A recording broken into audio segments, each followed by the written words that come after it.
Thank you for clicking on this video. If you enjoy what you see, please like, comment, subscribe, and don't forget to ring that bell to stay up to date with our latest content. And hey, don't forget, check out our Patreon where you can be part of the dream and enjoy this transaction. What's up, y'all? Welcome to this episode of the Microtransaction! I'm your host, Chris, and today I am joined by the great deliverer himself, Liquid. Liquid, how are you doing today? Dude, I was concerned for a second. I thought the British were coming for a second there, and yeah, I was about to go into hiding. You know what I'm saying? But no. Other than that, I'm good. I'm great even. You know what I'm saying? It's a Monday, right? It's Monday now, so you know everything's all good, baby. The start of the new week. You know, there's MNF, which is your Monday Night Football. There's MNR, which is your Monday Night Raw, and then there's M&M, which is your Monday Night Microtransaction, and that's what we're here for, baby. Alright, well, you guys don't know. Today we record on a Friday, and just so you guys know, it's a Bones Day, baby. So don't forget to treat yourself. For you guys that know, you know, and if you don't know, don't be in a rush to tell them what it is. Liquid, do you know what it means to be a Bones Day and a No Bones Day? No, definitely don't know. Can't say that I do. For you guys that do, drop a like in the dibbly doos if you get it. Drop a dislike if you don't get it. Wait, don't do that. Do the opposite way, just in case. Anyway, all right, guys, we got a lot to talk about. Yeah, we do. And I guess I lost Chris. It's like, oh, okay, froze for a second. Froze? It froze. Like I literally caught nothing you said. Like you said, we got a lot to talk about, and then I just saw you do this, and that's about it. What I did, Liquid. Oh, I thought you said we had a lot to talk about. I thought you were talking more after you said. I was trying to be dramatic, Liquid. Okay, well, I'm telling you right now, because the camera, like, it stopped when you were just like this. We've got a lot to talk about, and this is all I said. We've got a lot to talk about. And then I'm like, today we gotta. Well, we're here. We're good. You're here. I'm here with you, Poppy. Don't worry about it. Today we're gonna talk about Liquid's first impressions. A little more than his first impression. How much have you played of the game? It's got to be a few hours, and I think I'm coming closer to the end. I mean, I'm not at the very end, but I'm getting toward the later half of the game. That's for sure. Okay, so you're like third act chilling. All right, and then you know it's Friday, and anytime someone we're recording is Friday, so you know video game industry loves dropping bad news on a Friday, and Nintendo took that and ran with it. All right, we're gonna get on Nintendo's business about a certain price hike that may have happened. They tried to do like a little sandwich thing with like, hey, remember that game Animal Crossing you love so much? Oh, by the way, here's this terrible news. Yeah. They did some of that. We're gonna get into it, and then we're gonna find out. We're gonna have our decisive answer of who won the battle of the betas: Call of Duty, Halo, or Battlefield. You know, I have opinions, so does Liquid. We're gonna get right into it. First, let's get to Metroid. Liquid, Metroid. Okay, I'm glad we said Metroid, because I don't think we said it when you said, hey, how far are you? I think you kind of cut off and just didn't say the game at all. Oh, it's Metroid. I thought I said Metroid. I don't think so, but hey, whatever. We're here. I know it's been like 2 weeks, you know what I'm saying? We're not used to the things, you know, we took a little time off. I know we're not. Liquid, are you saying I'm not up to my hosting chat? You know, Liquid, we had this. You don't have faith in me, and I gotta earn that trust again. I gotta earn. I think we need to just get you a little more drinks in your hand. Maybe that's what we need to do. You need to get a little more drink. Metroid. I don't know. We'll see. We'll go back. We'll go back to. Like I could have sworn you did one of these. Like and then Liquid, we're gonna say, and then you switch, and you're just like, hey, wait, how many hours are you in? And like you just completely didn't even say the game. Could have been a thing. That could have been a thing. But we'll see. Well, maybe I'm sure. Maybe I drink too much. I don't know. We'll see. I'm starting to think hashtag Liquid Story yet again. Getting back to Metroid, Liquid, you were right. I was wrong. I thought Metroid was gonna be trash, and you thought Game of the Year contender. Hashtag Liquid was right. Liquid, get into it. All right, Metroid Dread. This game. So what Chris and I saw on the trailer, and even I wasn't thinking too much of it. I'm like, traditional Metroid formula, whatever. You know what I'm saying? Especially, I'm looking at it. It's a 2D side-scrolling, Metroidvania style. Obviously, a Metroid game. Who would have thought Metroidvania? Whoa. but yeah, so you don't really think nothing of it here. And even the same team that's making it, who makes it, which is Mercury Steam, they made the 3DS version of Samus Returns, and it was the same exact way. It was nothing. It almost looks like, I would say identical, except this one looks a little bit better. But it's on the Switch. That's really the big difference. And but man, after playing this game, it's really good.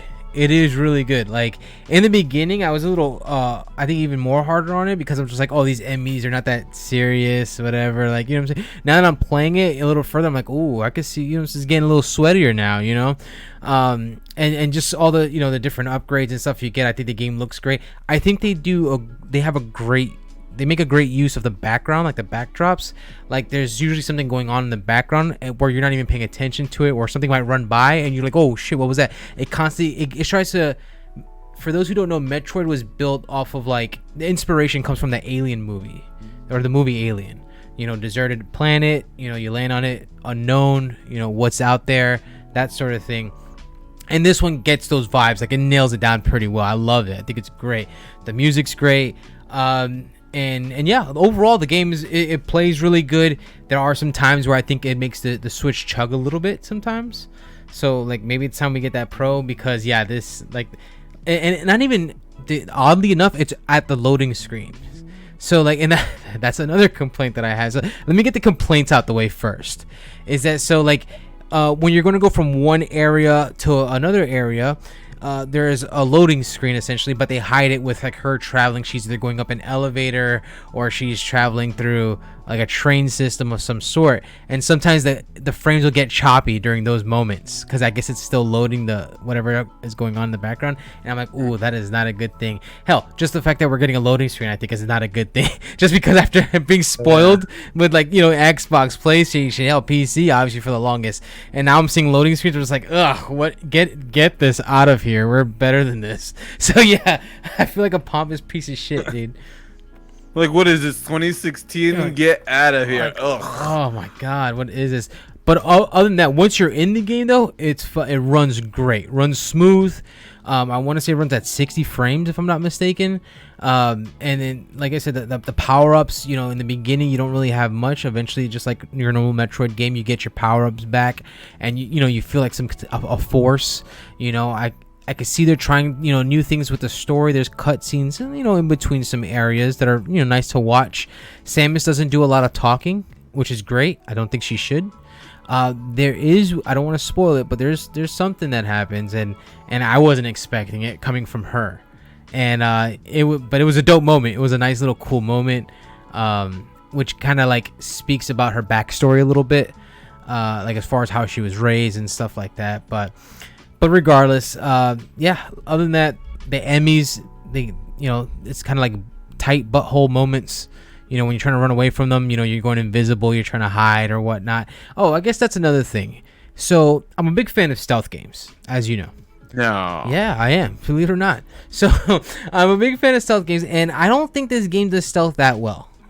Because you get the cloaking mechanic, and when I say I don't think it does it that well, is because, let's say the Emmy will hear me in this little area right here, right? So then I'll take a few steps forward, or I'll turn invisible, take a few steps forward. Once you're invisible, the Emmy robot can't hear you neither. So let's say I'll go invisible, and I'll hang on something and, like, just hide there, and then sometimes the Emmy will go to that area, look a little bit, what I'm saying, as just pretty much just checking out the area, then leaves usually. But there's sometimes where she'll go to that area, leave for like a few steps, and then come right back, and then, like, sort of getting stuck in this loop where you're just like, well, hell, I'm kind of like, you're kind of like given no choice but to kind of get caught and just keep running. And I'm just like, that's kind of like, I'm like, ooh, man, that, like, you could tell something broke in her little pattern that caused that to happen, so luckily it only happened once, but it was memorable. Was it to trigger like a cutscene or something like that, or it was just a moment? It's just a gameplay mechanic. Just a gameplay mechanic. I was running away. I got away. She came. She looked in the area where I was at. I was literally right in front of her, but I was invisible, so she couldn't see me. So she walked away. And I'm like, okay, cool. I'm about to jump down, but you could still see her on the map, on the little radar map. So I'm like, once she clears out the radar map, when she's gone completely, I'm gonna go ahead and continue. Then I see her. She's coming right back to the same area, and I didn't even move. move, and since I'm invisible, I didn't make a sound, so it's not like she heard me. And there's a little indicator when she hears you. No indicator went off, so she just came to check out the area again, and then she left, and then she came and checked it out again. And I'm just like, what the hell? And the thing is, with that cloaking ability, you can't be in it too long, because after it's like a little bar that you have there, and once it runs out, then it starts taking from your life if you want to continue in that invis mode. So then it starts, That's an interesting mechanic. Yeah, it starts like cutting down your energy until it hits like down to 1, and then you're just exposed at that point. Like you're just, once it's down to 1, like you can't use it anymore. And the way you recharge it is just you take a few steps, and then eventually the bar will fill up again as you move. But you have to make noise to do it. So it's like a little give and take. Health regenerate as well? No, it does not. There are like, but as you kill enemies, like enemies drop health as you kill them. Like as far as you like being worried about running out of health, it's very rare that you're worried about running out of health. Now, as a Metroid scrub guy, I am very knowing. I like how you don't go so quick. Well, only because I know your history. I just know your history. I know you. Yeah. I bet. Okay, Liquid. You know what? Poser. But would you say for someone like me who's never really played a Metroid game, never really even cared for the story, is this a good jumping on point? Yes, 100%. So it's just enough story to make the fans happy, but not enough story for you to feel like you're completely lost. Like there's more gameplay than there's story at all. Like it's mainly gameplay focused in story, which is great. It is a great jumping on point. If you want to hear more about the story, there's tons of videos out there that you can watch for like a 5-minute, like quick to catch you up real quick of what happened, which I encourage more people to do that than anything. But yeah, it's a perfect jumping on point. You'll be fine. That's a little hypocritical, don't you think, Liquid? What? I had to bring up a little game called Destiny. You shoot out my ass a couple weeks ago about not having the story in the game, and now you're telling people to go watch a 5-minute video outside of the video game to go. No. That's completely different. I'm going to explain how. So, okay, please. Because Bungie decides to leave their story out of the game. They're not leaving the story out of the game. What I'm saying is you're watching the old, like the sort of a catch-up story of the old games into this one. So 1 through 4, essentially. Metroid Fusion, Metroid 1, Metroid 2. That's what I'm telling you to watch. Like, watch someone, like a YouTuber's recap of it is what I'm saying. It's not like Nintendo's out here like, hey, if you want to know more of the story, go to our website. No, they're not doing any of that shit. That's the part that I have a problem with. If you're a developer who doesn't care enough to put your own story in the game, then I don't care enough to go out and look for it. That's just what it comes down to. But you want people to go watch videos to get caught up on the story for Metroid, right? If they've never seen, like, if they've never had the game before, dude, like, how do you not see it? We're talking about Destiny 1. We're not talking about a sequel. That I'm not telling people who are jumping into like Destiny 5 to hey, not go look at the story. We're talking about the initial game, the game that starts the story. That's not in the game. That's what I'm talking about. That's the problem. Do you see the difference? You get what I'm saying now? Because, like, dude, like, that's I'm trying to keep a like, dude, that... I was about to keep a straight face. I couldn't. I was about to lose it. I'm like, yo, is Chris really asking me this right now? Like, is he serious right now? I've been in trolling and I lost it. Dude, I'm like, what is this man's problem? Like, what is he doing right now? Oh my god. I'm like, how does he not see it? I just say no. Your verbiage is very similar enough. Sure, like, I know what you mean. I get where you're coming from. Yes, you mean because it's been such a gap of time. Even though Destiny has multiple, iterations and updates and raids and so this. But you mean a whole game somehow deserves a. I'm just saying. Okay, I started off as a joke and it was hilarious, but you could see how. Someone could challenge you a little bit on it. No, I could see. Understand what I mean. I could see how someone would challenge me based on the verbiage, like you said, and then I'll further explain, and then they'd see the light as well. Oh, okay. So is there anything in game for this to like, hey, what happened in Metroid 1 or anything like that? One cutscene that I was just caught up to right now did give me that feeling like, oh man, this is like. If you know the Metroid lore, you kind of know who like these people are, what are they talking about, that sort of thing. But it's just a cutscene. Like they keep the words, like the dialogue, very vague, like so that way you don't feel like you're lost, like something's wrong or this person's helping you, and you kind of they're a good person, like right off the bat. But once they start talking a little bit more, just a slight bit more, you could probably miss, like, oh wait, like how does Samus know this individual? Like you're like, oh okay, maybe that's how does she kind of know these? How is she related to these individuals? In a sense, is what I'm talking about. And if you know the Metroid lore, then you'd understand why, like how. But if you're first timer getting into it, if you're first time getting into the whole game, like I encourage you, just like it doesn't even matter. Like honestly, you won't be like completely lost, like as far as what's going on in this story right now. Essentially, all the story is get to your ship. That's really what it is. Get to your ship. Okay. They literally tell you that in the very beginning. They're like, your mission objective, get to your ship. That's really what it comes down to. So that simple, I want to say narrative. Obviously, there's more to that between point A to point B. But especially there's these what are they called again? The E thingies. E thingies. Metroid. No, the robot that's hunting you. Oh, Emmy. It's like extra planetary, mobile something. I forget. I don't know. It's weird. I'll give you half of the name. It spells out Emmy. That's all you gotta know. Okay. All right. So Liquid. Yeah. I don't have a time thing. I don't know how long. I didn't start. We're like 15 minutes in. Okay, that's good enough. Yeah. I'll wrap it up because obviously Destiny, Metroid, same thing. So you put this on your Game of the Year contender. I'd put it up there kind of like by default. Like I'll be honest with you, there's no way it's gonna win on my book, and I don't think it would win in anybody's book. If you've played anything like Deathloop, all right, if you've played anything like Returnal, Ratchet and Clank, Psychonauts 2, which right now, I'll be honest with you, I think that's my Game of the Year right now. I'm just saying that. I was gonna save that, but I think that's where I'm at so far, dude. I think Ratchet and Clank is the better platformer, but I think Psychonauts, just what they do, like they make more with what they don't have, and I think that's what makes it better for me personally. Like it's a little more creative. It's awesome though. I love it. Dude, Psychonauts 2 really made an impression on me. Wow. So if the Psychonauts 3, you're all in. 100%. Absolutely. Even if I gotta pay $60 fucking for it, you're damn right. Shut up and take my money. So Metroid, does this will be my true last question. Okay. Does this revigorate the franchise? Does this make it a contender in the Nintendo arsenal? Ooh, that's a great question, and I'm gonna say no. I think it's gonna sit right where it stands usually, which is right underneath, Mario, underneath Zelda.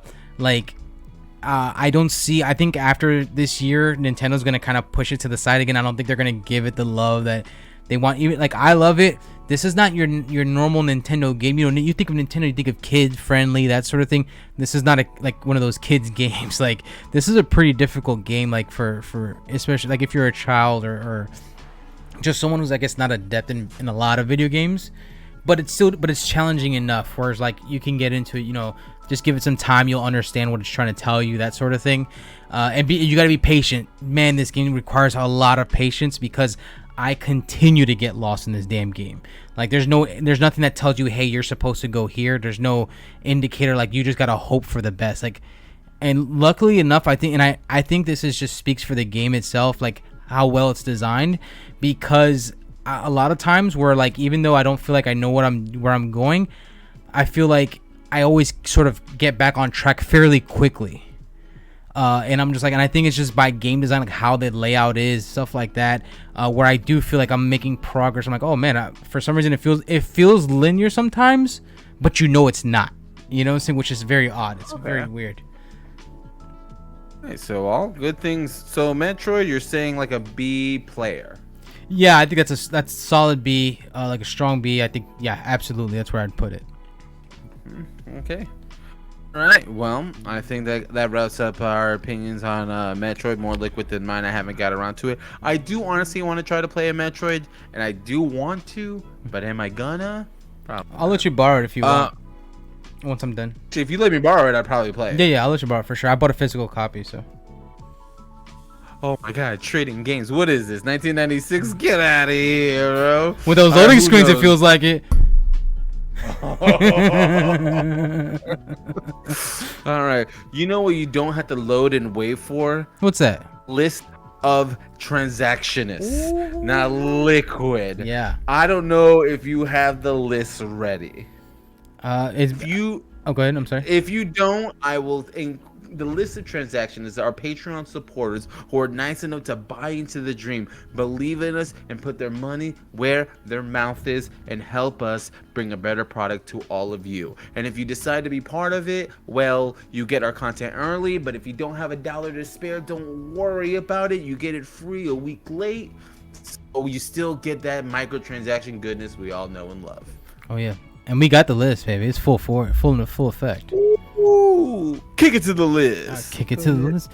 So first on the list, we got Alex, aka King Shadow. Shadow wants us to know that he's always streaming on twitch.kingshadow_WON1. Yeah, one. King Shadow _1. Like as in winning. He already won.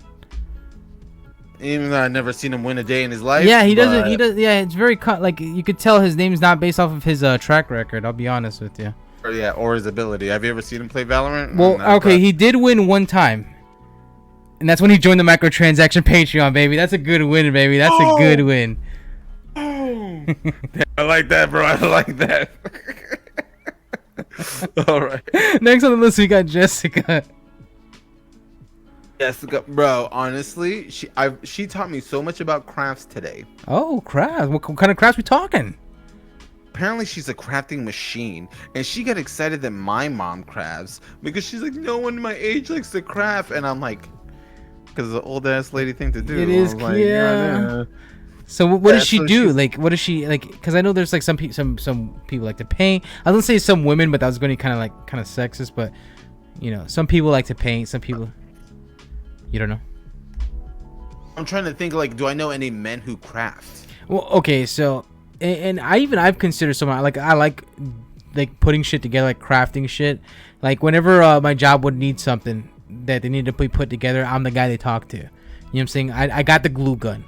All right, that's about all I have. But so you're the crafting boy. I'm a little crafting boy, baby. Don't like honestly. I always thought the people who had the cosplay repair kits, like as they're like the guys I thought those were the coolest people.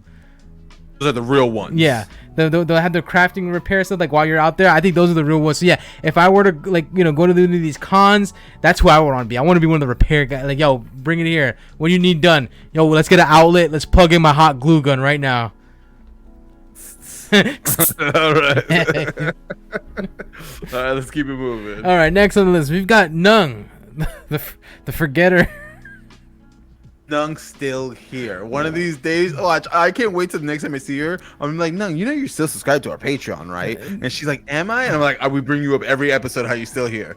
We don't know how. The microtransaction blesses you. Thank you. Next on the list, we got Patrick, aka Patty Cakes. Patrick, loving the content, and he says we've been doing a good job, and honestly, warms my heart. You know what? I need that, so I really appreciate that. That's awesome. I love that. Thanks a lot, Patrick. Then next on this we have Daddy Warbucks himself, Andreas. Andreas, there's a small chance I think he might be actually coming to work with us. So I might actually see. Yeah, it's funny because what they don't know is that he only plans on working there 3 months. Jokes on them. Yeah, these are gonna, it's messed up because they're gonna hire someone who probably like someone else who needs the job, and it's like, cool, I'll work there for like 3 months and then I'll quit. Yeah, and then I'm like, oh, okay. God, that's funny. Then next we have Liz, the Elden Ring herself. I haven't, bro, heard from her, but I knew that October was gonna be her busy month, so I'm assuming she's ranking in the cash. Oh, so nice. Put on to you. Absolutely. Then we have Ani. Ani put out a dope ass TikTok on her social media. She's like, caffeinated, freshly masturbated, and I'm ready to attack the day. Bro had me rolling. You know what's funny? Like I know because like today, she actually the caffeinated part especially 100% fact. Because she, from my understanding, she drank some coffee and then she drank I think it was a smoothie, not realizing it had caffeine in it or something like that. So she's like up the wall. So yeah. Drive you also up the wall? No, I was working at my secondary job, so I didn't have to deal with it. Besides, nobody drives me up the wall. All right, nobody puts liquid in the corner. Anyways, next on we've got Josh, aka Infinite Neo. Josh, she got to drive around Ruby. I didn't know Ruby was like in 17 different colors.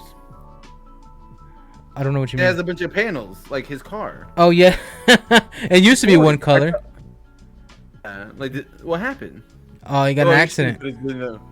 Fuck, that sucks. I think it was two different ones. It was like two different ones within like a short period of time with each other. Like it was bad. Like the most Josh ass shit to happen. Yep, 100%.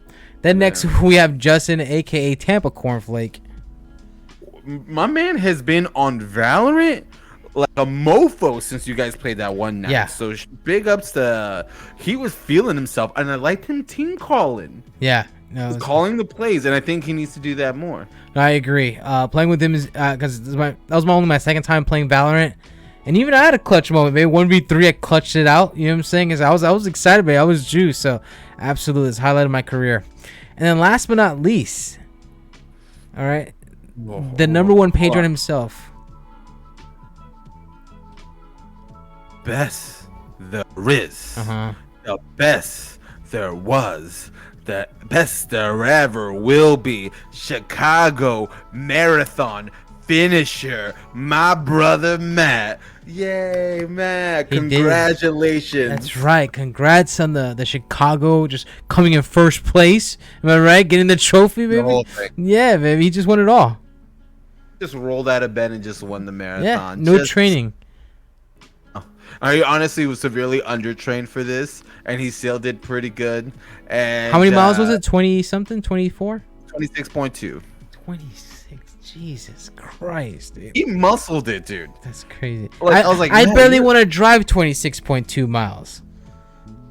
My brother's running it. I mean, bro, honestly, get into it on the extra Patreon episode, but God, going to a world major is great.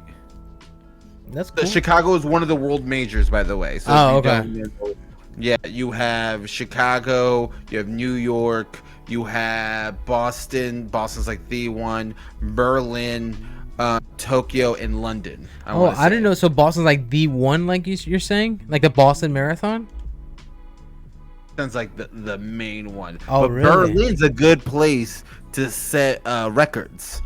Okay. Someone finally broke the 2-hour record for running 26.2 miles that happened at Berlin. Wow. Because it's apparently the fastest out of all of them. That's crazy, dude. Oh, yeah, it Wild. is crazy. Wild. And I want to thank all our patrons. And if you want to get a shout out here, just go hit our Patreon links down below, and we'll shout out whatever you want. You know, absolutely. We're a hoes but never pimps, right, Liquid? There you go, baby. Always hoes, never pimps. You got it. Well, today Nintendo decided to drop a little bit of news on us. Oh Liquid,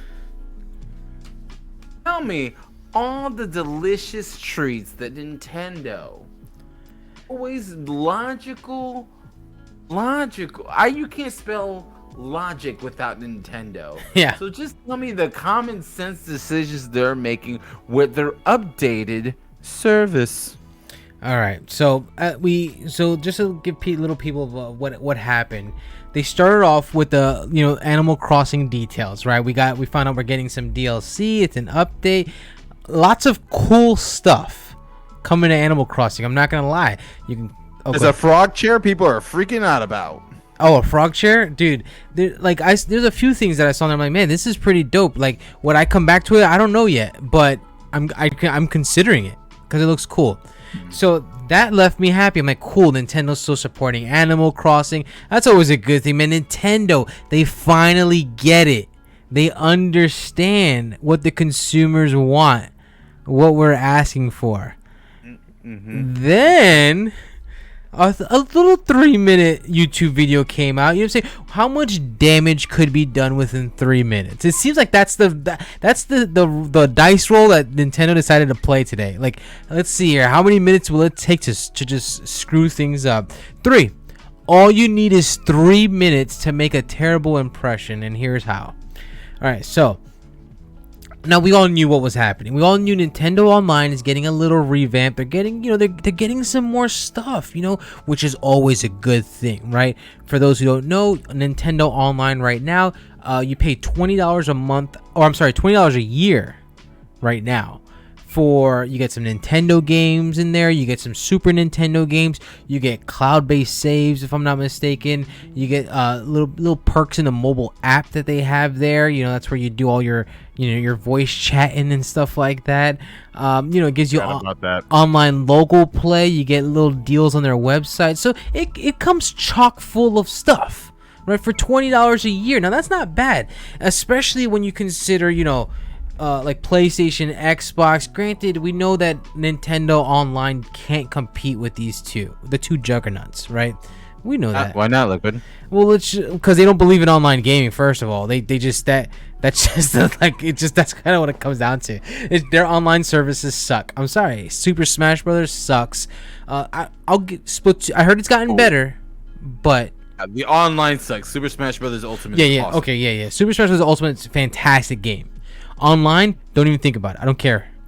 Splatoon works. I think Splatoon is probably their best running online game. I've played a few rounds of that game, and I think it's pretty solid. I tried playing. I think it was like Super Mario Brothers 3D World. I think it's the one the side-scrolling one. That one had an online component. Terrible. And all you have to do is literally it's a side-scrolling platformer. And you couldn't even get online working on a side-scrolling platformer. That cannot be taxing on the hardware. It can't be that bad. Whatever. Their online services suck. Hence, and they don't have a legitimate voice chat service like you see with Xbox or PlayStation. Where you can get into a party, talk with your friends, communicate like individuals do. Instead, you have to open up their mobile app and you have to do it that way. It sucks. All right, you're better off getting into a Discord on your phone and doing the exact same thing. That's really what it was. Yeah, Sorry,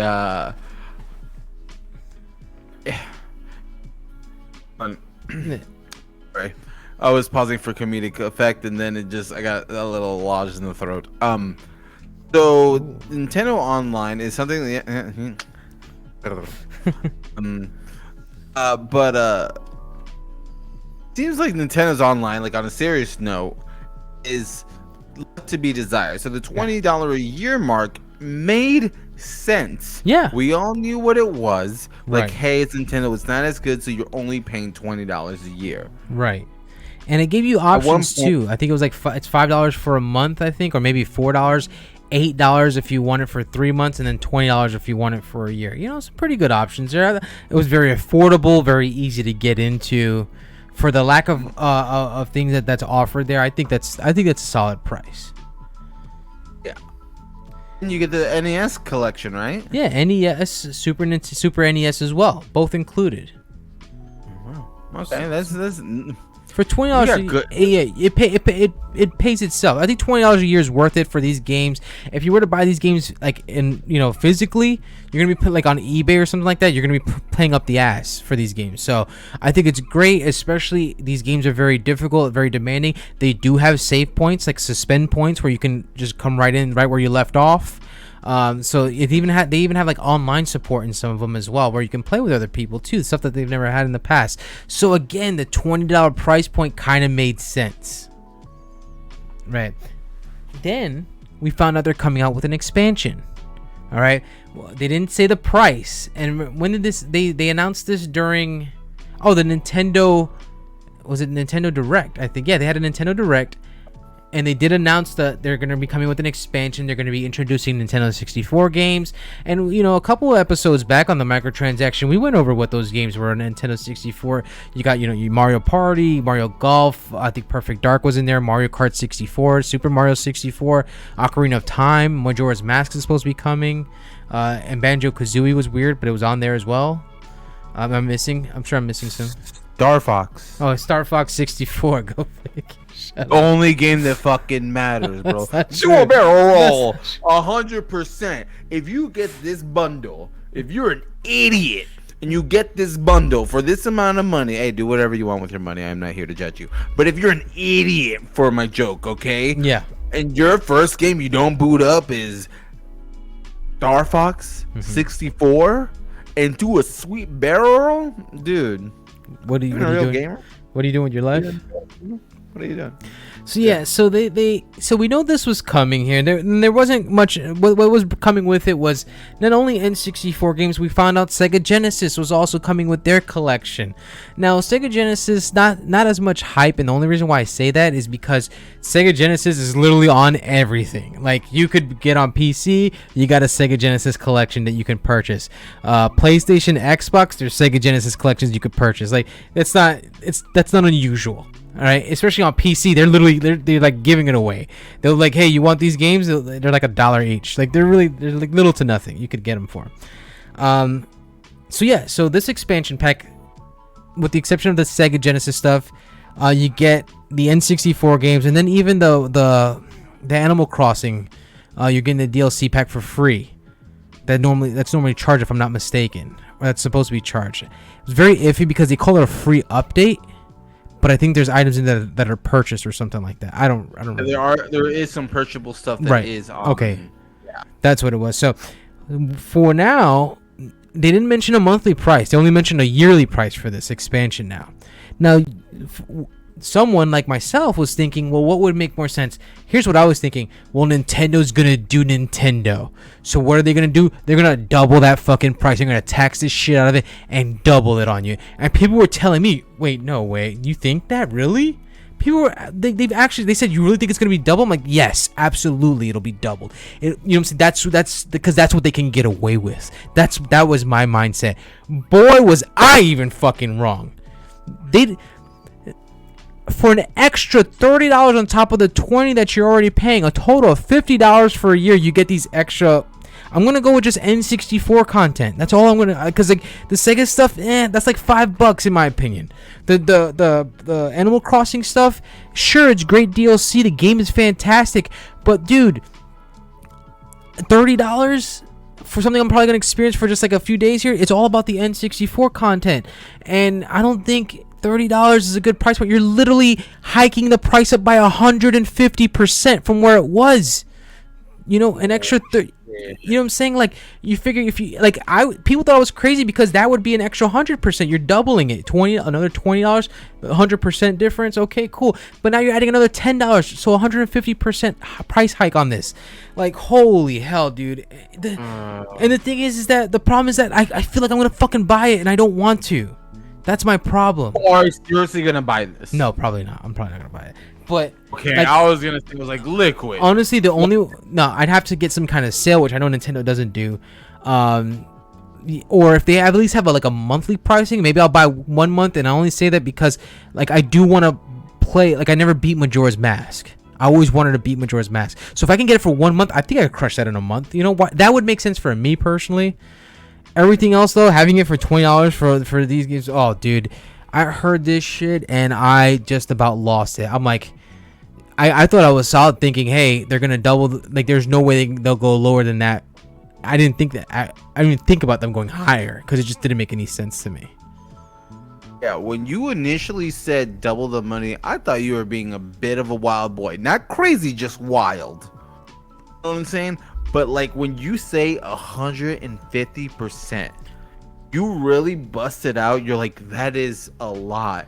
And we're not having stabilization, like things happening across the map. We're now Smash and mostly Smash, because I feel like fighting game is the most taxing game to do online, which is very difficult. Right. Even though Melee figured it out was one dude who just did it. I digress. Really hard. It's funny because I say that, but that's also a jab at Mortal Kombat because they got great online too. It took an entire team. It took one smelly Melee kid to be like, hold my beer. Yeah. Anyway, I digress. I think it's the Slippy engine. I don't know. It's basically how Melee kids, but not like it's getting a overhaul, because if it was getting a legit overhaul, because honestly, I think the voice chat thing is something that no longer truly matters. Sure. Everyone's on Discord, like everyone. Yeah, it doesn't matter because there's Nintendo's fans don't have any friends, so that's why it doesn't matter. False. You don't have any friends because you're a fucking loser. We went over it. It's just a thing, okay? All right. Nintendo has a bunch of friends because the story I said about the person traveling the world to meet them on the Splatoon. All right. Maybe Liquid, hold on, you need to pay for it, so maybe you can get some friends. Maybe that one. No, didn't consider Anyway, all right. So it's not like they're getting a unilateral upgrade along the thing. Like, hey, we're working on the net code. We're gonna be more online friendly. We're making this push, being transparent like other companies. Right. Oh man, I'm sorry. Anyway, that had nothing to do with anything. Oh, okay. It's not like that's happening. Right. They're just like, hey, here's N64. Here's Sega. By the way, if you wanted to really play fucking Sonic, there's 1,000 ways to do it. Like Liquid reiterated. Yes. And even on the Switch. Yeah, exactly. Jesus Christ. You know what I'm saying? There is nothing but the N64 games. Are we okay? Liquid, let's play. I'm gonna play a little devil's advocate. That's what I'm about to do, baby. Okay. Are you saying the N64 games are not worth $30 more a year?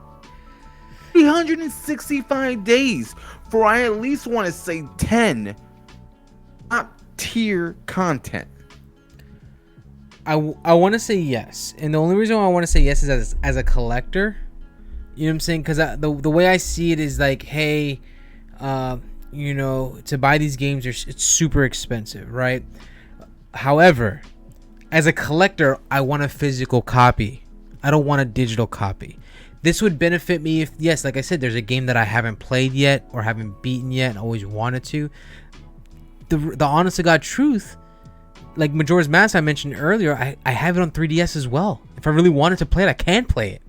I just thought, you know, the Switch would be cool. You know, I could just, you know, the Switch is what I'm playing right now. You know what I'm saying? It would be dope to play it, but I don't have to.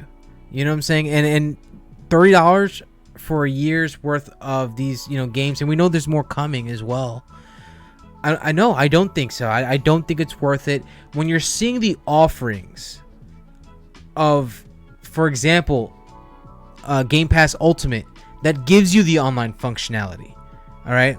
That gives you access to, you know, the voice chat or whatever. I don't know what Xbox is calling it. Game chat. I don't know. Whatever they call it. You know what I mean? And on top of that, just the Game Pass offerings. You know what I'm saying? It's fucking dope. You know what I'm saying? On top of that, you get the games with gold. Right? PlayStation. You know what I'm saying? You got the PlayStation Essentials, the 25 games there that are like solid PlayStation games. And then you got your PlayStation games that come monthly. You know what I'm saying? Last of Us 2 is on the list, is on the monthly list this month. October has the Last of Us 2. Yeah, for PlayStation Plus. You get Last of Us 2. It's huge. This is a good ass month for PlayStation. That's a damn good month. Yes, it's a damn good month for PlayStation. So you're getting Last of Us 2, which is a better game than probably any of those N64 games. Let's be honest with you. I know people are probably nostalgia. You want to come at me. Let's be honest. The Last of Us 2 probably shits on any one of those games. That's what it comes down to. That's the comment I had before. Name a N64 game that you honestly feel is better than Last of Us 2. I would love to see it. Right. Because I think you're going to get like an Ocarina of Time or a Majora's Mask. Sure. And I wouldn't mind seeing that conversation. Like give a reason why if you think so. Right. Yeah. That's an interesting conversation because there is nostalgia. Sure. You're looking at, and let's just say we try to look at it through time to time. Mm-hmm. Does one stack up to the other? Right. But it's not. But yet again, you're saying going back to PlayStation and coming out with Last of Us is they're gonna come out with another game next month. There's not gonna be a brand new AAA N64 title that comes out next month. Sure. Right. But overall, the point that I'm trying to make is I don't think it's worth it. Like, I just don't. Like I said, if it was getting a new facelift overall at the whole package, absolutely. Then that $50 price point may not be as hard of a pill to swallow. I'm like, okay, now you're trying to compete with the big boys. You finally decided to step in. You know, congrats. You know what I'm saying? You finally feel like you got enough balls to get into the ring. You know, for what? Because you're just going to be fucking pushed right out. But whatever. Hey, Liquid, I'm gonna play dev. I'm gonna ask you. This is gonna be my last question, and we'll wrap it up. Okay. Let's just say Nintendo gets crazy. I think they're already crazy with these fucking prices. Aggressive, fun, crazy though, not crazy. Okay, the good crazy. Crazy, and they add GameCube games roster. Okay. $60 become $50 become worth it. Now, I said on accident, but now with $60 a year for NES, Sega, 64, and GameCube, is that worth $60 a year? I only if, and I say it because like the Nintendo lineup and the Super Nintendo lineup, they came out with some of the games and then they just stopped, which by my understanding they're not planning on bringing any more. If they were continuing to bring more games to that catalog as well, and the new ones one that you were talking about, maybe, but I don't think so. I think Super Nintendo, they're done with those, and then you're gonna get your N64. If GameCube gets put in the picture, I think it's more of a conversation that you can have that I'm not gonna laugh you out of the room for, but I still honestly think it's a little too steep. Just because. 60. What about for 50? Even for 52, only 50. Yeah, because like it's not so much as the games that's the problem, it's the services. You know what I'm saying? I feel like I need more services. I don't just like the games are cool. I'm not complaining about the games. You know what I'm saying? I think it's awesome, but I need you to give me more effort, Nintendo. Like I need you to show that. You know what I'm saying? The Nintendo. So like I said earlier, I was talking about how Metroid Dread, some of the loading screens, it's chugging. All right, and this is not a. I don't think the graphics in this game is too demanding. Again, this is not a Last of Us 2 we're talking about. You know what I'm saying? So it's just like, and you're talking about we're chugging already. Like we're already seeing how dated the hardware is now. Sure, it's still a cool console. I think it's a great console, but we're already seeing how dated the hardware is. So the fact that you're not giving me as much services anymore, like I said, the voice chat, sure, maybe you're right. You know, maybe nobody cares about it as much anymore.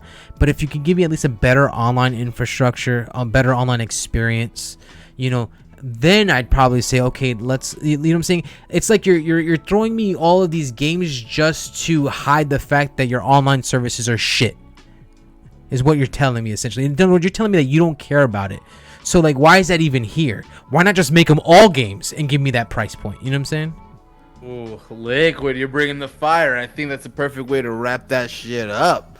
Because I think, honestly, I was trying to give a little pushback, see here, and then I was like, I don't know. But then you said it, and I was like, I think after that, you gave him the hammer, and that's pretty. Yeah. We'll leave it at there, and whew, what a good time. I love it. Anyway, so Battle of the Betas, or Flights, whatever you want to call it. We've had 3 first-person shooter betas. I want to say the Battle for the Throne. Yeah, You know what I'm saying? I think it's fair to say. Right now, we have Battlefield, Call of Duty, Halo, wanting our attention for the fall lineup. Now, Liquid, you and I have played all 3. Yeah. I want to start with the thing I felt like we went into the most open-minded. Mm-hmm. And I'm going to start with Battlefield. Should I say hopeful? We started the most hopeful for Battlefield. I want your impression, your initial impressions. Okay. I think I know you said hopeful. You started off with the open-minded. I'm gonna say both, open-minded and hopeful, because I'm not the biggest Battlefield fan. You know what I'm saying? But I'm I'm hopeful for the best, and I wanted to do good. You know, so I went in with an open as can be. Usually, I give Battlefield a lot of shit, but I'm like, you know what? I'm gonna give it a solid chance this time, and so I played it. I would say a few hours, a few matches there. It's kind of tough to like. I want to like be like, oh yeah, I played X amount of matches, but those things take long. Like those things are like long match. Like when you like each match is like 20 minutes, it feels like, I think, or maybe more.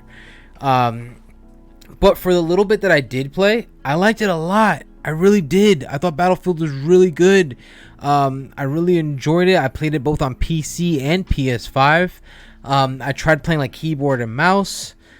Realized I'm not very good at it, so I'm like, I gotta get this controller back in my hands, and I did. Instantly started getting a lot better, and then and yeah, man, like I said, I like Battlefield a lot. My biggest problem with the game is I don't think any of my friends are gonna get it, so that's probably why I'm not gonna get it neither. Maybe I need more friends. Maybe we're right. Maybe I don't have that many friends, dude. I don't have them. They're just not there. You're a loser, but you're not wrong on this. Yeah. Because I'm gonna tell you, I also played it, guys. Before I went out to Chicago and hit the marathon lifestyle, I wanted to get a couple good hours in this game, and I did. And it was unfucking playable on the Xbox. That's so crazy. The skybox was flickering in and out of existence as I am playing. And you know what sucked?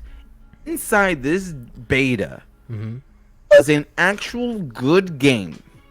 Right. Shooting felt good. The grappling compared to Halo. This grapple sucks. But like I'm like, there's something here. Like those moments, I was watching Doc play, and hell, Tim the Tap Man, he grappled someone out of a helicopter. Like there's these epic moments, and I'm like, cool. Now only if it were to work on freaking Xbox would be great. And then it's just like one of these things, I'm playing it for hours, and I'm like, why am I trying so hard? A game that didn't try for me. I feel you. I was just like, no, uninstall. I was like, cool, I got it. And I'm being a little dramatic with the uninstall, because I was going to uninstall it anyway, because I was going to be there for the rest of the beta. But played it, and I was like, maybe it was just me. Then I went on Twitter to do some extra research.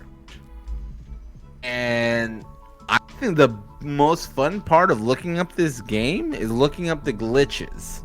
Yeah. Because boy, they'll just have a time you're in a helicopter and the helicopter doesn't show up. I thought the skybox being out of existence. Imagine getting a vehicle and it's not there. That's so wild. Now, to be fair, you weren't like the biggest Battlefield fan. You never really been a fan of it neither, right? No, but the thing is, like, I was like you. I wanted to be hopeful. I was like, man, maybe this could be the thing. And honestly, with like, I don't want to say Warzone, because I feel like I play Warzone, but I don't give it a fair shake. And Apex, every time I play Apex, I feel like I had the worst luck with Apex. So I was like, maybe Battlefield could be this in the middle, like big team. I say BTB because I'm a Halo kid, but like, this big battle thing, and I'm like, oh man, maybe this could be the thing that sucks me in. But on the Xbox, and like, it's the primary way I play video games, the thing that was supposed to showcase to me play it was broken. As a consumer of a product, you decided, hey bro, here you go. Oh, don't worry about it, it's an old build. Found out they did a little clickety clacks. Found out some insiders have leaked that this build that we were playing not as old as you think. Oh really? Oh, I didn't know that. Yes. Yeah. And most people, the same way as we like you liked it, wasn't different. Most people on Twitter were agreeing with me. Oddly enough, I thought I was going to be on the outlier of this because the shooting felt pretty solid. Yeah, the aiming felt great. The aim down sights, things made sense. It was easy to, like, as a novice, not really diving. I think the battlefield I played the most was probably Bad Company back in the day. and I was like, oh, this is easy to grasp. I get this, I get that, and I play it. Like, it's funny. It kind of reminded me of Mag. Oh yeah, I could see that. Like, so I was for people that don't know, it was a game on PS3, massive action game, or like, yeah. So it's fun, and I was trying to get into it, but the thing is, I didn't know people were trash, or I was playing against bots, and then you would tell against you were someone good, because sometimes you'd be like, oh, I got murked, and you're like, wait, that was a person, and then you'll go up to someone and you'll easily murk them, and you're like, huh, and it was Matt who said it, and I have to agree with him, where he's like, there is a great game in here 6 months from now. Sure, I can see that. Thankfully I didn't have the problems you had. That sky flickering, it did happen once for me. The most common problem that I saw was like when someone landed with their parachute, like they're still running around, their parachute's like still above them, like on their back as they're running with their gun. So I thought that was cool. I'm like, dude, I don't know where you're sneaking into that big thing just hovering right over your head. Like they're gonna know where you're coming from a mile away. I would see that and I would start laughing. So that stuff was funny to me. But nothing like game breaking. Like you said, I feel like the shooting was solid. I think it. So far for me at least, it does big team battle fun. It does make it like, I don't like Halo's big team battle. I've never been a fan of big team battle, but for Battlefield, I think I loved it. You know what I'm saying? Like I said, I wish they would have gave us more modes. I really do, because that way we could try a few other things here. And yeah, it is unfortunate that I've seen a lot of other. I was looking when you told me about the problems that they were having, especially on Xbox. I started looking them up myself, and I'm like, I saw some as well. I'm like, ooh, there's some pretty funny ones in there. I'm not gonna lie. Still not what you want for a game, obviously, but still hilarious.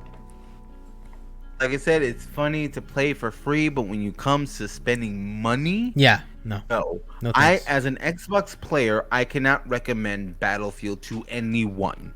And then the weird thing about it is, if you have Game Pass on Xbox or even on PC, you get 10 hours of the game included. Like, you could just play 10 hours, no charge needed, just your normal Game Pass. So you would think that they would try to at least get that audience, like, hey, this is going to be an audience that could potentially buy in, because they're going to get essentially a 10-hour demo of it, when the game comes out.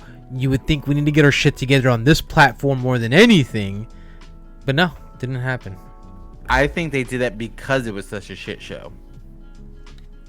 I think the only reason why we get 10 free hours at EA, money hungry EA, blessed us with 10 hours of gaming. Well, I think it was in the because pipeline. They knew it fucked them up. I think it was in the pipeline only because it's not necessarily part of Game Pass. It's part of the EA Play thing. And since EA Play is part of Game Pass, like, that's why. Because like, even if you have it on PC, no Game Pass. If you just had EA Play, as long as you don't have EA Play Pro, you get 10 hours if you have EA Play. That's really what it is. Yeah, and I think they knew the game was fucked. You think so? Oh, okay, maybe. Yeah, you could be right. I think internally they knew, and it could be COVID and all the other reasons why games are coming out in sorry states. Totally understandable, but yet again, not doing the Halo thing, being transparent. Because if you tell us something's wrong, at a time, we'll be mad about it, but we'll get over it. Yeah, for sure. And and the thing is that I'm willing to give the COVID thing a pass, sure. I'll be honest with you though, after playing Deathloop, after playing Ratchet and Clank, after playing Psychonauts 2, after playing Returnal, I'm starting to think like, well, COVID didn't affect these games. So what's the deal with yours? Granted, every game that I mentioned doesn't really have an online component to that extent. I get that. I was about to bring up. Yeah, but I don't know. Overall, I'm just thinking about the experience. You know what I'm saying? Like, I don't know. Maybe that's just what it comes down to. It's just the whole online component. Yeah, you're probably right. Yeah. Maybe making multiplayer online game is a little more like there's a lot more variables and connections. A lot more wheels turning so there. Yeah. Sure.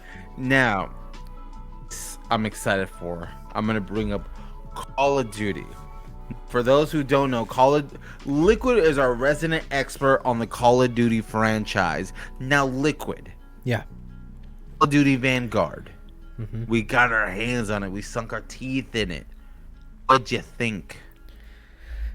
I didn't like it. You know what I'm saying? So Call of Duty, I mentioned this before, you know, that I'm not, I guess I love Call of Duty. The ones that I tend to like are the ones that people dislike.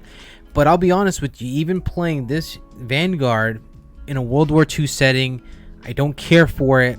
I'd prefer to play Modern, like I don't like Modern Warfare that much, but I'd prefer to play that over Vanguard. Like I think that's better than this. I did not like it. You know what I'm saying? Sure, the guns are there, the World War II guns. That's all fun and great, happy, whatever, cool. You know, and I don't mind having these. You know, some people were bitching about the whole having these like modern attachments on your old guns, and sure, it may look jarring. You know what I'm saying? But we're gonna see that. We're gonna see skins for it that are gonna be like crazy, like that never existed back in the day. But they're gonna have to make money off of their transactions, obviously. So, so you're gonna see it, and I don't think anything is wrong with that. Like I don't see a problem in that. Like because like at the end of the day, it's a video game. You're not trying to be historically accurate. Maybe to an extent, sure, but not like 100%. Right? What were you gonna say? The messaging that Call of Duty try to portray is that they're historically accurate while pushing the envelope, basically trying to cover all the bunch of PR bullshit. Yeah, fuck that. I don't know. Good. And with Call of Duty, I thought I heard Ani. Yeah, you heard her laughing in the background. Okay, cool. Because I heard that dude you heard laughing in the background. Yes, my girlfriend. Yeah. Tall laugh. Anyway, back into it. But I forgot what I was gonna say because now I'm thinking about his tall laugh. Call of Duty Vanguard. The PR bullshit that we're talking about. It's all PR speculation, and I understand getting into the business of it, and they had to put skins. We're gonna have all this, but it is. Maybe I'm just one of these people who also feel the 10 pick system, right? The thing that bugged me the most. Oh, interesting. Because the one thing, it just felt like I'm trying to make this gun run as smooth as possible, and maybe it's just the old head in me that I'm like, that's the thing with these World War II guns. They're bouncy, they're crazy. It's about you attacking the beast of the gun and mastering it. Like, I am your master now, and I'm like, I didn't have that. It was just doing the grind to get the attachments to get to the gun. Right. And even during the beta, it was like, oh, I need to hit this level so I have this thing so then I can start playing. I need to slog through these low levels to get the thing. And I didn't like that. And that was in the beta. It's definitely just going to be in the game. Right. They're not even trying to hide it. They're trying to condition an audience, and I felt like that's what they were doing. And it sucks because Call of Duty, for me, has a fun experience of Liquid trying to teach me to play competitive Call of Duty and me really trying to find that niche. All right, fuck it, let's try it. And so Call of Duty, to me, I actually have a soft spot in my heart now. I didn't know until I played the beta. Then I'm playing with you again. I'm like, all right, bro, what's the best places to set up? Let's try to figure out. Dang, in this I love my favorite part of playing Call of Duty was having conversations with you. During this part of the match, it's better to have this gun, or during this place we could set up here with a rifle. And I because it's a long hallway and there's only so many things. You just have to check this line of sight, and then you can I'm like, there's cool things because it goes back to the 3-lane stuff. Yes, makes it's easy to walk in for a scrub like me and hard to master for a more proficient player like Liquid. So, and I'm like, that's good. There's something there, but the thing is, it's starting and it never lifts off to me. That's how I felt about Call of Duty. Things were something's there. Right. It's getting off, and then during this time, Call of Duty, in the grand scheme of things, I could see that the hype for Call of Duty was a little less hype. So miraculously, next year we know what's gonna be. It got leaked. Yeah. That it's Warzone again next year. Wait, Modern Warfare. I'm sorry. Right. Modern Warfare next year, and then as of today of recording, we got Bones Friday. The anti-cheat Ricochet software already hacked. Oh, really? In less than a day. Been throwing PR behind it, talking about like goodbye hackers, Right. boasting on Twitter. You decided to challenge these. Okay, guys? We all live in an age where like we want to stick it to like, hey, we're gonna get the bad guy finally. Sure. But the thing is, when you do that in real life, sometimes the hacker's like, I'm gonna no life the shit out of your software. Oh, yeah. I'm gonna find the crack and I'm gonna exploit this whole thing, and then I'm gonna share it for free because I think it's funny. And that's exactly what happened. Oh god, dude, that's too funny. Spent So wait, I guess how did they just they released it to on Warzone? Is that what it was? Yeah, they released it, they launched it, they bragged about it, braggadocious. Like on Twitter, they made this long tweet about like your day, we'll see you tomorrow. And I'm like, you're challenging these people. Like, nope, you'll see them in a few hours. Like, it's exactly. The thing, whatever it was hacking. Apparently, they're like, oh, this is actually very subpar. Mm-hmm. It's not that good. And then they hacked it in less than a day. And then people are just out there showing people like, hey guys, this is how you get around it already. Well, even in the Vanguard beta, there, because it was supposed to be, by any chance, by my understanding, it was supposed to be even in the beta too, and there was hackers all over the place in the beta. Yeah, it was crazy, dude. So, dude, I'm sorry. Like, I'll see you in the next Call of Duty. This Call of Duty, I don't care for. Don't like. I didn't even. The thing is, I was already not for. I didn't really care for it before we played the beta. Now that we did play the beta, it just further confirmed my reason to not buy the damn thing. So this will be the first Call of Duty since the original Modern Warfare that I do not buy, do not get, do not invest into. I know in the past I've said this before that I'm not gonna do it, and then Infinite Neo, Josh, one of the Patreons, he'll come and he'll buy it. He goes, dude, I bought it. Are you gonna get it? And then I feel like I have to because he bought it. So even if he buys it, I'm not mark my words, I'm not buying that shit. I'm telling you right now, I'd rather spend my money on other stuff. I'm not gonna do it. If I do stuff like Halo Infinite, baby, I'm not spending money on Halo. Like no. Well, the one thing I do want, I did know it was perfect. It was perfect. I apologize. Back to Call of Duty. But just one quick thing here is that if it does go down in price, because I do want to play the campaign at least. I do want to play the story. So if I can get it at a lower price, and I'm thinking more like $30, $40 at most, I'd buy it. But until then, I don't care. You won't see me in the online. Hey, I think it'll be a couple years before you see Call of Duty get to $30. Yeah. Oh yeah. 100%. Yeah. With Call, honestly, the beta being weak, and I'm sorry, hold on. No, go ahead. Cool. I'm just getting a bunch of things. I'm like, oh, what's happening? Making sure no one's dead. Oh yeah. Now everyone knows Friday. Leave me alone. But like with the beta being weak and this anti-cheat software, it's like already being hacked less than a day. I was like, this guy is like, even if you're a huge COD fan, you can skip this year. Yeah. Don't worry, COD will be here next year. It's annualized. Right. Try something out. Have like, think of it as a kid in college, like going from high school to college. Be that one kid who traveled abroad for a year, but now he's so worldly. Yeah. It's you this year with COD, okay? Yeah, there you go. Like, Call of Duty is still a solid game. It's been like silver medal to Fortnite. And so, like, it's not like it's a terrible franchise and it's all to trash. You could tell there's going to be, because they've rested on their laurels, they're going to come back in a real way and the community is going to love it. It's only a matter of time. I think so. Right. So, Halo. Oh, yeah. Good. Yes. I know you have some thoughts. Mm-hmm.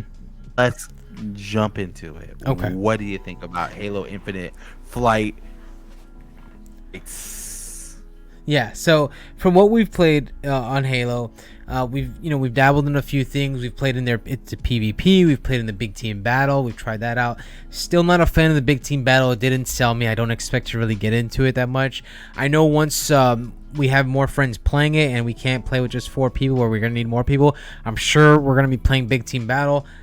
Personally, I'll probably end up playing that a little bit But don't be surprised if there'll be some days where I'm like, oh, I'll play something else, or maybe I'll just play PvP by myself. I don't know. But the whole thing is that yeah. Other than that, though, this is what I'm most excited about for Call of Duty. Okay, I'm sorry, Halo. Whoa, I don't know why I said Call of Duty. What I'm most excited about for Halo is that I'm at least getting an arena shooter. All right, I heard somebody call it an arena shooter, and I'm like, holy shit, because they're like, thank goodness, like arena shooters, yes, bring it back. Because Call of Duty essentially has become a battle royale. Essentially, like people play Warzone, nobody really plays the arena shooter style of it anymore, except for me. And that's what I love the most, though. I don't care about battle royales. I get it. That's what everybody's into now, and that's cool. And this might be a hot take, but I still don't feel like Halo will dethrone like Warzone. Even though with the anti-cheat system, I don't know if that's going to happen. You know what I'm saying? Unless they come with a battle royale of their own, I don't think they'll be able to compete with that part of it. But the arena shooter style, especially now hearing about the competitive settings, it's got me excited. I'm happy again. I'm loving it. So far, what we have played, I love it. And you know, we're talking about competitive settings with BR starts. You're speaking my language. You know what I'm saying? And oh man, I'm loving everything that I'm hearing. I'm loving everything that I've played so far, and yes, positive things all around. You know what I'm saying? Like I think this is gonna be, because usually every year I do have that shooter. Usually it is Call of Duty. This year I think it's gonna have to be Halo. It's not gonna be Call of Duty. It's gonna be Halo. Is gonna be my game of choice for shooters. Totally expect them to bring a battle royale eventually. And we'll play it. You know, I know we're gonna try it out here. Do I like it or not? I don't know. And it's so funny. Well, before I go more into it here, let me get your thoughts, I guess.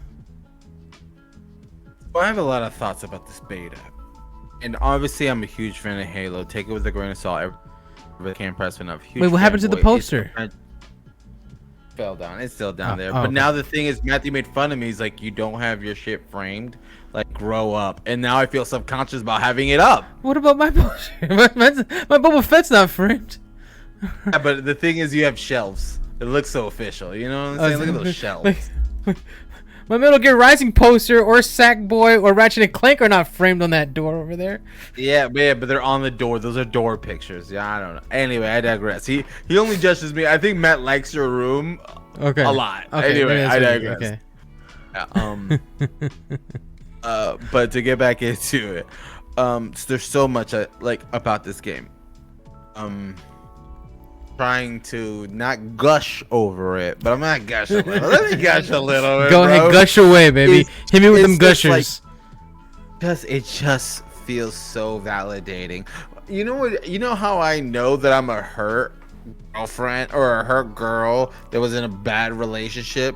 Because I have to look up statistics to make sure I'm not in a bubble. Because Liquid in our private time would be like, "Are you sure it's not just you?" I did say that. And I'm like, "No, it's not Liquid. Other people like it too."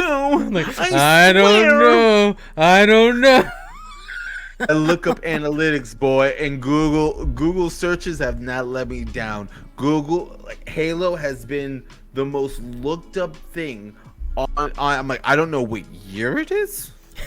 I think it's like 2006. Right. But like, Halo's cool again. Hey, I'm here for it. That's awesome. We've been seeing clips. People have Liquid doesn't feel that great about Big Team Battle. But boy, does the community, does the player base just fell in love with it. And all these amazing fun clips I enjoy watching. And seeing people grapple, getting into the Banshee, like seeing it in the sky. Oh, yeah. Grabbing it, kicking it off. Like having these moments that I feel like out of the 3 games we talked about, only Battlefield has those moments as well. I agree. I feel like Call of Duty is just more Call of Duty. Right. You know. But, stuff like that, and the 4v4, the movement speed, the gameplay, how guns feel, even when we're playing, like you said, the BR starts. But the thing is, we can't sleep on the commando, because if we tame the beast, the kill to death time is even faster than the battle rifle. So it's just like, interesting. There's something to conquer and challenge, like a skilled thing. And I'm like, I feel like we had 3 opportunities to play Halo, we still didn't unlock all its secrets. Right. I agree.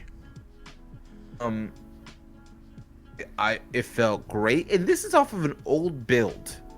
Right. Now, my drawback is my PC brethrens. That's right. They were having the roughest time with the game. Justin, just to be safe, because he wanted to be super sweaty during a flight. I don't know, but we were all super sweaty, so I can't talk too much shit. He restarted his PC every time to make sure it ran well. Matt wasn't doing the same thing, but every once in a while he had a match where he had to reset his stuff. Stuff like that. I was like, I almost wish they had a connectivity flight for just PC people, even like where I couldn't even play, just to help the PC people along, because I feel like a lot of people coming back to Halo are gonna be on PC, and I feel like I want them to have a better experience, because on Xbox we gonna be fine, baby. Right. I only experiencing like lag and issues like once or twice the entire flight, and that's playing every 4-hour span they let us play. Like, we're talking about like 8, 12, 16 hours of playing Halo Infinite. I want to say 3 that I can think of at the top of my head issues.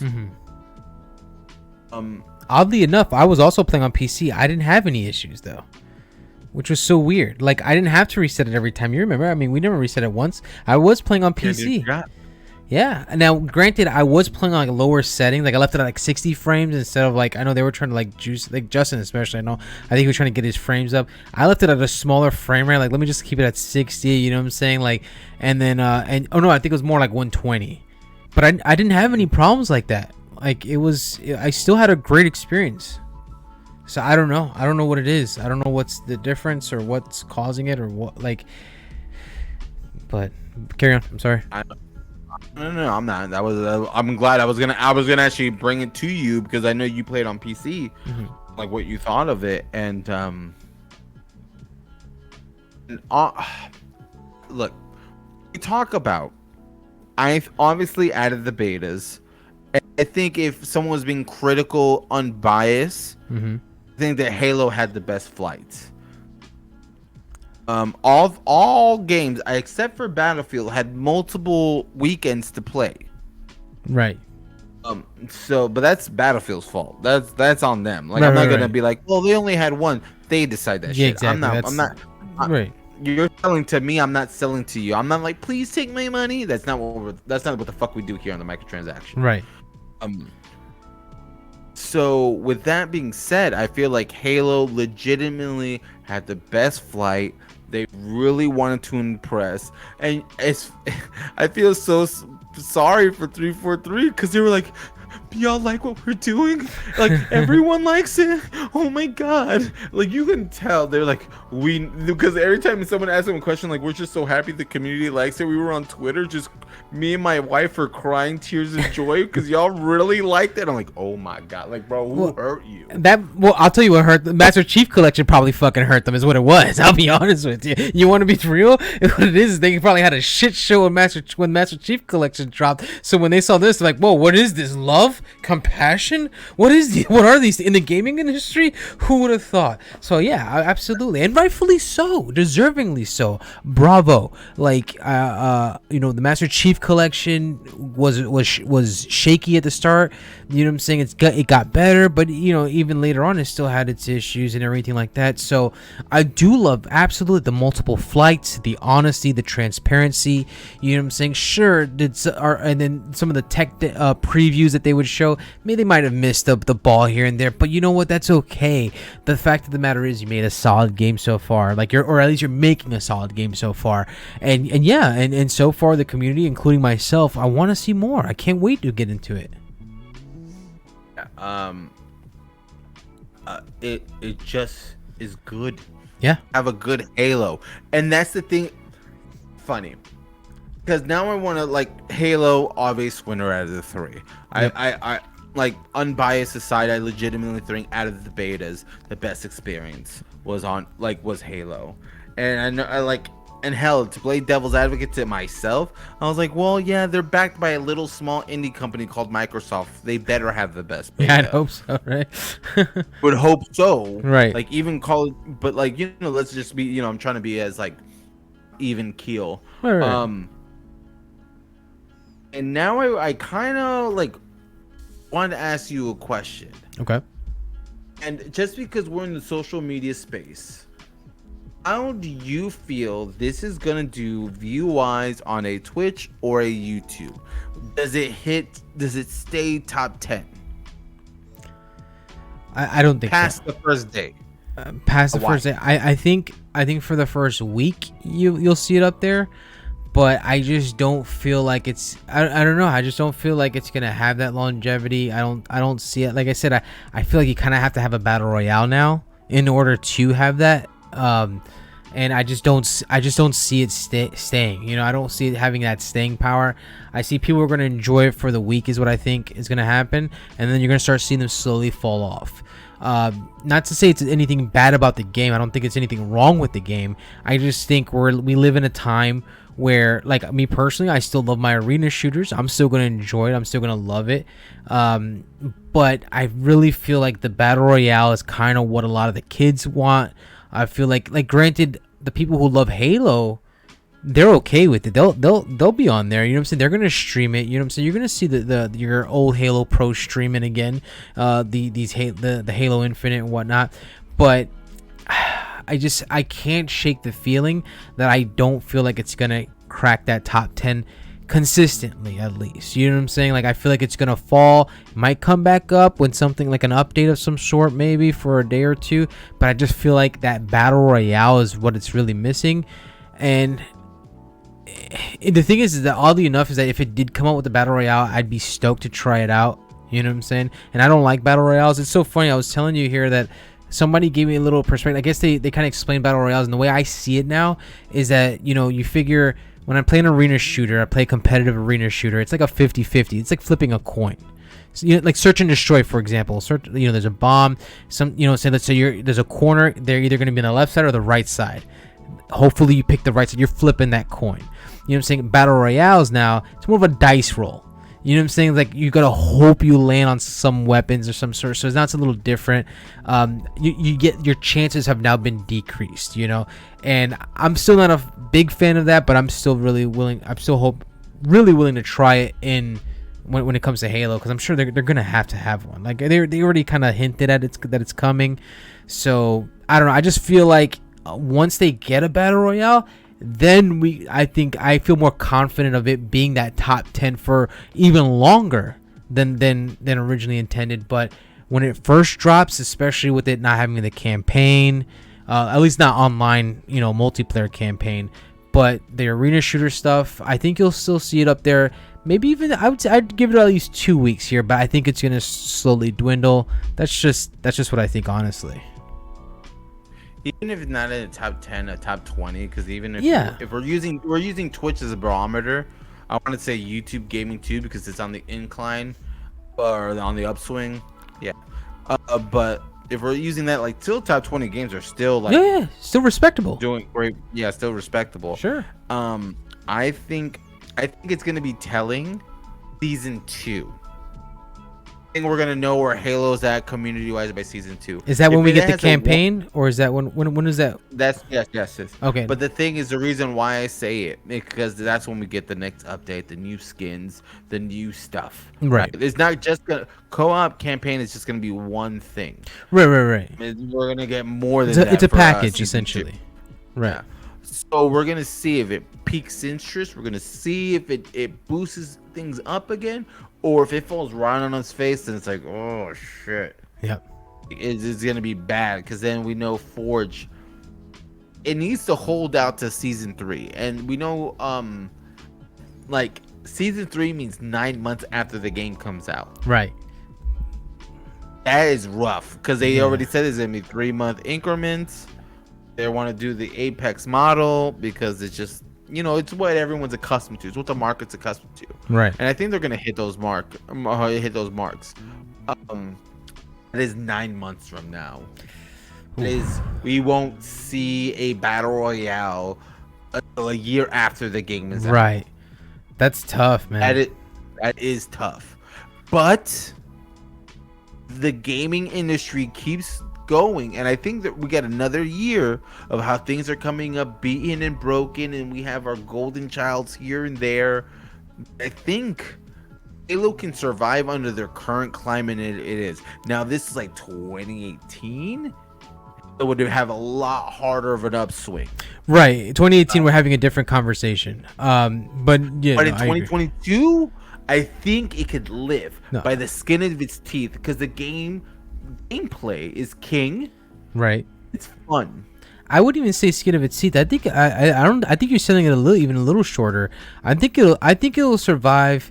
Microsoft hasn't given up on it yet. Obviously, they don't show any signs of giving up on it. So, Microsoft will continue, I'm sure, to invest in money into it.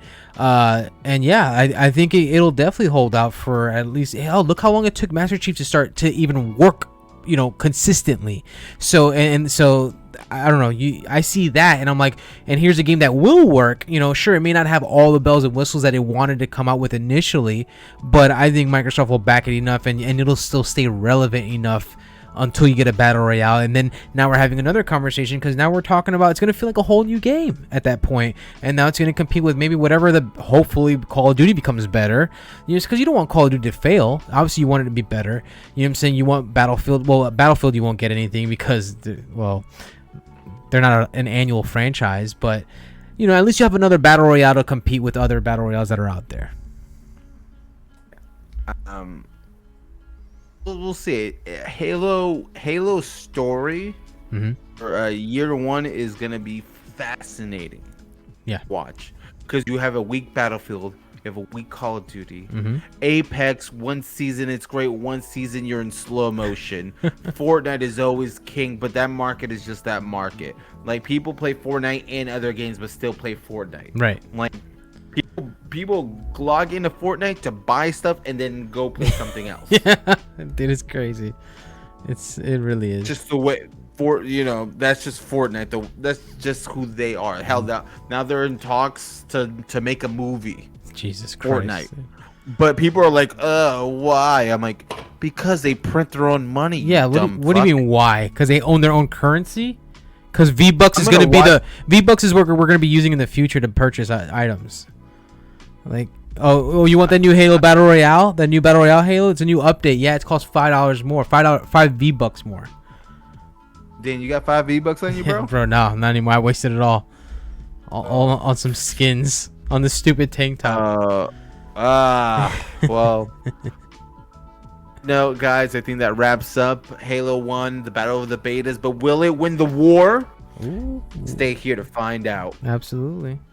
Liquid, you want to say any last words to the kids? Just like always, want to leave you all with love each other, take care, above all else, be cool. And this has been Transaction.